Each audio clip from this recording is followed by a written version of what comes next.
미국의 워싱턴 정치권의 이 흐름을 진보 성향의 민주당 입장에서 해부해보는 시간을 갖겠습니다.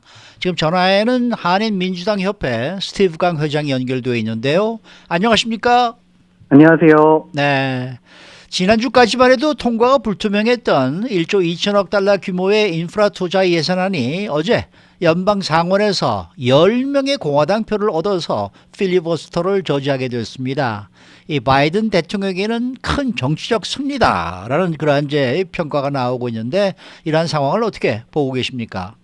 네, 맞습니다. 이제 조 바이든 대통령의 핵심 정책 중 하나이죠. 이번 인프라 법안이 연방 상원을 드디어 통과했습니다. 사실 이제 내년 중간 선거를 앞둔 민주당 지도부와 이제 바이든 대통령에게는 큰 정치적 승리라고 볼 수 있는데요. 네. 많이들 아시다시피 현재 연방 상원은 100명의 의원 중 민주당 50, 공화당 50으로 있습니다. 네. 그리고 카멀라 해리스 부통령은 캐스팅 보트 역할을 하고 있지만 상원에서는 이제 대부분의 법안이 이제 필러버스터라는 제도가 있기 때문에 이것을 넘기 위한 미니멈 60표가 필요합니다. 그래서 최근 인프라 법안을 이제 찬성표를 살펴보면요. 찬성 69명, 그리고 반대 30명으로 필러버스터를 충분히 넘었고요. 초당적 방식으로 상원을 통과를 했습니다. 큰 발전이죠. 그래서 무려 공화당 소속 19명의 이제 상원 의원도 함께 했는데요. 그래서 이런 부분 때문에 이제 바이든 대통령에게는 큰 박수가 돌아가고 있습니다. 왜냐하면 특히 지금 상황에는 워싱턴은 정치적 분열이 심각하고요. 그래서 초당적 움직임이 사실은 보기 힘든데 이런 초당적 방식으로 통과돼서 많은 박수를 받고 있습니다. 하지만 아직 다 끝난 것은 아닙니다. 연방 하원에서 최종적으로 통과를 해야 되기 때문에 그렇죠. 통과 이후 이제 바이든 대통령 서명이 있죠. 네. 그 다음에 이제 법으로 시행될 수가 있습니다. 그래서 이제 연방 하원 시스템을 살펴보면요. 거기는 이제 필러버스터 제도가 없습니다. 그래서 이제 다수당인 이제 민주당이 추진하고 싶은 법안들을 상원보다 보다 쉽게 통과시킬 수 있고요. 그래서 그리고 마지막으로는 이번 이제 초당적 방식으로 통과된 상원에서 통과된 이제 인프라 법안의 상징성을 살펴보면요. 바이든 대통령의 취임 연설에서 힌트를 얻을 수가 있다고 봅니다. 바이든 대통령은 이제 1월 20일 날 그런 말을 했죠. 많이들 기억하실 수 있겠지만 이제 본인은 이제 모든 국민의 대통령이 되겠다고 약속을 했습니다. 그리고 이제 본인은 연방상원 경험을 토대로 공화당과 협력을 해서 포장적인 방식으로 주요 정책들을 공화당과 같이 펼쳐나가겠다고 이제 다짐을 했는데요.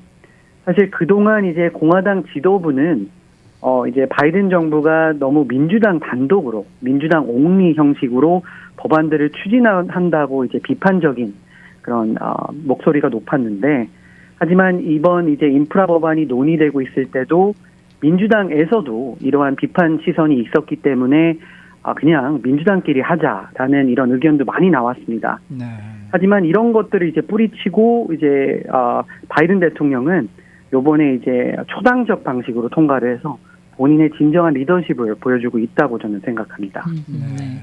자, 최근에 미국의 고용 시장이 크게 좋아졌습니다. 실업률도 큰 폭으로 떨어졌는데 도널드 트럼프 전 대통령이 최근에 팍스뉴스와 인터뷰를 하면서요. 이 경제적인 이 호전되는 상황이 본인에게 어느 정도 이 공이 돌아가야 한다 이렇게 얘기를 했거든요. 이 얘기의 내용과 또 민주당의 입장은 어떤지 궁금합니다. 네, 참 아이러니하다고 저는 생각을 하는데요. 네. 네, 이제 조 바이든 대통령이 1월 20 취임 이후 요번에 이제 경제 취업 창출 관련 통계가 나왔지만 사실 4월 달에 처음 나왔습니다. 그 당시에는 이제 취업 창출 이제 숫자가 이제 기대치보다 조금 낮게 나왔어요. 그래서 이제 도널드 트럼프를 비롯해서 공화당 지도부는 이제 바이든 대통령에게 이제 강력하게 공격을 했죠. 그 당시 이제 바이든 정부는 뭐 잘못된 정책 때문에 지금 최악의 고용 관련 통계가 나왔다고 이렇게 공화당은 그 당시 지적을 했는데요. 네. 하지만 이번에는 기대치보다 훨씬 높은 취업 관련 통계가 나왔습니다. 그러자마자 곧바로 이제 공화당 지도부는 아무런 코멘트도 하지 않고 말을 아끼고 있고요. 반대로 이제 조금 전에 말씀해 주셨지만 팍스뉴스에 출연을 해서 도널드 트럼프 전 대통령은 본인에게 어느 정도 공이 돌아가야 한다고 주장을 하고 있습니다. 제가 봤을 때는 어떻게 4월 달에는 이제 다 조 바이든 때문에 안 좋고 지금 좋은 수치가 나오니까 어떻게 본인에게 어느 정도 공이 돌아가야 한다는 말은 앞뒤가 맞지 않다고 저는 보고 있고요. 그래서 일단 이제 이 리포트를 살펴를 보면요.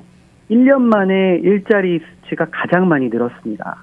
뭐 실업률도 대폭 떨어졌고 이제 실업수당 신청자들도 계속해서 줄고 있습니다. 그래서 이제 7월 한 달 동안 그 데이터만 봐도요. 거의 94만 명이 넘는 새로운 일자리가 미국 전역에서 생겼고 지금 기복이 없이 꾸준하게 미국 내에서는 많은 일자리가 계속 생기고 있습니다. 그리고 마지막으로 이제 경제 부분 중요한 벤치마크라고 불리는 이제 실업률을 보면요. 6월에는 5.9%였습니다. 근데 최근에 이제 좋은 수치가 나와서 0.5%가 내려가서 5.4%로 지금 나타나고 있습니다. 그리고 이제 흑인 실업률은요, 거의 1%나 떨어졌습니다. 그래서 최종적으로 계산을 다 하자면, 이제 바이든 정부가 이제 1월 20일부터 이제 출범을 했는데, 그 이후 거의 400만 개 넘는 일자리가 창출이 되었고요. 지금 고용시장이 많이 좋아지고 개선되는 모습을 보이고 있습니다. 그래서 확실히 이번 수치를 분석해 본다면 바이든 대통령 취임 이후 뭐 경기 부양책과 코로나19 관련 정책들 많은 것들이 좀 올바른 판단이었다는 것을 증명해주고 있다고 저는 생각합니다. 네. 자, 미국 정부 부채가 한도를 초과했습니다. 민주당 지도부는 부채 한도를 확대해야 한다라고 주장을 하고 있지만은 공화당에서는 뭐 당연히 반대하는 입장이죠. 만약에 이 부채 한도 협상에 실패한다면은 디폴트 이 채무 불이행이 발생할 수도 있지 않을까 이런 생각이 드는데 이렇게 되면은 연방 정부가 다시 또 셧다운이 될 가능성도 있지 않겠습니까? 네, 물론 가능성도 있습니다. 하지만 지금 상황을 살펴보면요. 현재 이제 미국 부채는 약 28조 6천억 달러가 있습니다. 네, 그리고 이제 연방 정부는 이제 국가 부채의 한도를 이제 법으로 정해놓습니다. 미국 시스템은 그렇고요. 그래서 이제 정해놓은 리밋을 만약에 이제 초과를 하게 된다면 원칙적으로는 미국 연방 정부가 돈을 더 이상 빌릴 수가 없기 때문에 디폴트 또는 이제 부도 현상이 나올 수가 있는데요. 그래서 항상 이런 디폴트 오기 전에 그 대통령과 그 양쪽 민주당 공화당 지도부가 항상 미팅을 통해서 그 한도를 늘리는 방식을 지금까지 선택해 왔습니다. 그래서 하지만 이번에는 조금 더 다른 게 공화당 지도부에서는 강력하게 반대 입장을 벌써부터 발표를 했고요. 부채 한도를 늘린다면 민주당 단독으로 진행하라고 벌써 선언을 하고 있습니다. 그래서 제가 보기에도 이제 정치적 플레이라고 보고 있는데요. 앞서 이제 말씀드린 대로 연방 상원은 현재 민주당 50, 공화당 50으로 필러버스터가 없다면 카말라 해리스 부통령이 캐스팅 보트로 이제 뭐 법안 또는 부채 한도를 늘릴 수가 있습니다. 충분히 이제 민주당 단독으로 늘릴 수 있는데요. 필러버스터만 없다면. 그래서 이제 1939년에 처음 이러한 이제 부채 한도 제도를 도입을 했습니다. 그래서 그 이후에 뭐 90여 차례의 이제 이런 절차, 한도 늘리는 절차 위기를 넘었는데요. 그래서 지금까지는 단 한 번도 미국이 뭐 디폴트한 적은 없습니다. 그래서 이제 내년 중간 선거가 있기 때문에 아마 이렇게 공화당 지도부가 벌써부터 이러한 반대 입장을 발표했다고 저는 보고 있는데요. 왜냐하면 이제 그 공화당에서도 이 부채를 이제 한도를 늘려야 된다고는 공화당에서는 어느 정도 인식을 하고 있습니다. 하지만 이제 만약에 늘린다면 같이 늘리고 부채가 더 늘어난다면 공화당 쪽에서도 비난을 국민들에게 받을 수가 있기 때문에 내년 중간 선거를 생각하는 것 같고요. 오히려 반대로 이제 민주당에게 단독으로 진행하라라고 이제 선언한 것은 민주당이 이제 민주당 옹리로 50표 플러스 카말라 해리스 부통령의 캐스팅 보트로 한도를 늘려서 디폴트를 피해갔지만 내년에 부채가 계속 증가한다면 아마 공화당은 그런 것들을 가지고 부채가 늘어난다는 이유를 가지고 아마 이제 민주당 후보들을 공격을 하겠죠. 그래서 저도 이제 팩트 체크를 어느 정도 했습니다. 네. 그래서 지난 이제 트럼프 정부를 살펴보면요. 그 미국의 부채가 이제 오바마 정권 이후 이제 4년 동안 이제 계산을 해보면 무려 33%가 증가를 했습니다.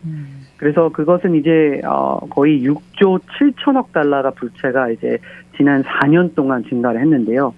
그 당시에도 여러 번 공화당은 이제 협상을 통해서 두 분도 다 기억하시겠지만 부채 한도를 증가를 했습니다.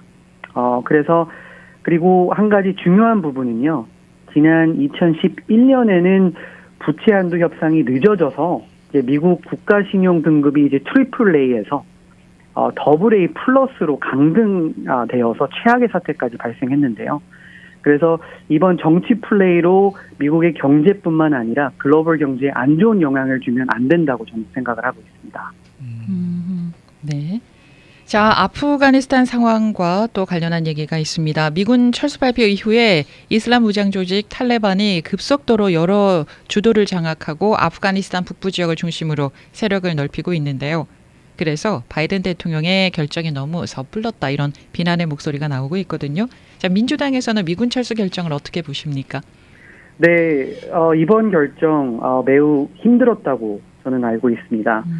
그래서 이번 타임라인을 보면요. 이번 달까지 미군 최종 철수를 완료할 계획으로 지금 발빠르게 움직이고 있는데요. 네. 하지만 방금 언급하셨듯이 아프가니스탄 상황이 매우 좋지 않습니다. 탈레반의 이제 지속적인 공격으로 좋지는 않은데요.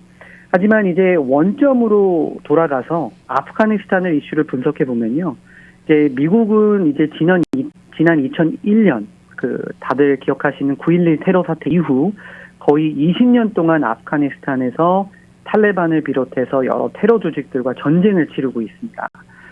그래서 이제 미국이 그동안 이제 부담하고 있는 비용 또는 미군의 이제 희생들이 어마어마한데요. 그래서 2020년 기준을 보면요. 거의 미국에서 약 2조 달러를 사용을 했습니다. 그리고 미군 거의 2,500명이 아프가니스탄에서 사망을 했고요. 추가로 또한 미국 정부 컨트랙터로 일하는 거의 4,000명이 더 사망을 했습니다. 그래서 이제 바이든 대통령이 이번에 취임을 하면서 더 이상의 미국의 희생을 감수할 수 없다. 다른 방법으로 우리가 아프가니스탄 문제를 좀 해결해 보자라는 차원에서 이번에 몇 달 전에 이러한 발표가 이어졌고 이번 8월 말까지 모든 미군이 철수하게 됩니다. 그렇다고 해서 미국이 완전히 발을 빼는 건 아니고요. 뭐 에어 서포트나 다른 군사적 지원은 계속 이어지고 또는 이제 미국 대사관과 여러 미국 인프라 시스템이 아직 남아 있습니다.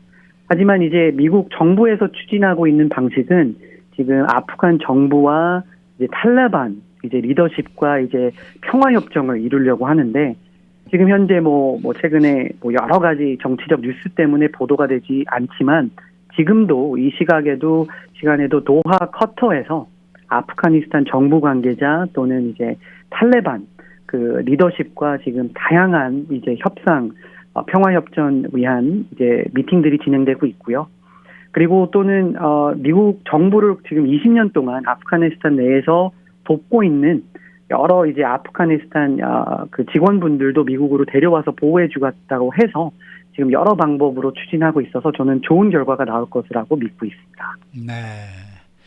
자, 내년도 중간 선거가 지금 이제 관심을 끌고 있는데 이 중간 선거인 만큼 공화당에 더 유리할 것이다라는 전망이 많이 나오고 있습니다. 그런데 연방 상원은 또 민주당이 다수당을 지킬 수 있을 것이다라는 의견도 있습니다. 어떻게 보십니까? 민주당이 상원을 계속 장악할 수 있다고 보십니까? 네, 민주당에서는 이제 하원은 조금 어려울 것이다라는 분석도 있는데 반면 이제 상원은 오히려 조금 우리 민주당이 유리할 것이다라고 생각하는 게요.